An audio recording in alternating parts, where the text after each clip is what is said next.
Wax या threading करने के बाद अक्सर ख़वातीन की जिल्द काली हो जाती है। इस पर वैक्स के निशानात भी पड़ जाते हैं और जल्द ही वो निशान जिल्द के काले होने की वजह बनते हैं, जिसकी वजह से साफ़ सुथरी नरम व मुलायम जिल्द की खूबसूरती मानद पड़ जाती है। अगर आपके साथ भी ये मसला है तो जानिए 3 ऐसी आसान टिप्स जिनके इस्तेमाल से आपकी जिल्द भी साफ़ हो जाएगी और रंगत भी निखर जाएगी। हल्दी एंटीऑक्सीडेंट होती है जिसमें विटामिन सी और ई पाया जाता है। यही वजह है कि हल्दी हमारी रंगत को निखारने में मदद देती है। टिप: 1 चम्मच हल्दी और 1 चम्मच शहद को अच्छी तरह मिक्स कर लें और थोड़ा सा गुलाब का अर्क शामिल करके पेस्ट तैयार करें और जिस जगह वैक्स किया है इस जिल्द पर लगाकर छोड़ दें। 20 मिनट बाद जब वो खुश्क हो जाए तो नीम गर्म पानी से धोकर कपड़े से साफ कर लें।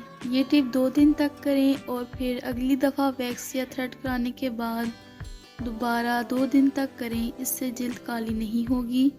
लेमन में एसिटिक एसिड और विटामिन सी पाया जाता है जो इस मसले को हल करने में मदद कर सकता है।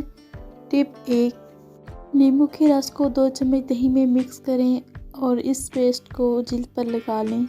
चूँकि दही एंटीऑक्सीडेंट है और नींबू के रस के साथ मिलकर ये काली जिल्द को निखारने में मदद देती है। और लास्ट पर है आलू में विटामिन सी, B6 और सोडियम पाया जाता है जो रंग साफ़ करने और जिल्द के मुर्दा खलियात को निकालने का काम करता है। टिप 1: आलू का रस निकाल लें और इसको जिल्द पर लगाएं। खुश्क होने पर इसको रुई की मदद से साफ़ करें और थोड़ा सा फटकड़ी का पानी लेकर खुश्क होने दें। इसके बाद नीम गर्म पानी से धो लें। वीडियो अच्छी लगे तो वीडियो को लाइक कर दें और चैनल को ज़रूर सब्सक्राइब करें ताकि मेरी आइंदा आने वाली वीडियो या कोई इन्फॉर्मेशन आपको आसानी से मिल सके। जज़ाकल्लाह।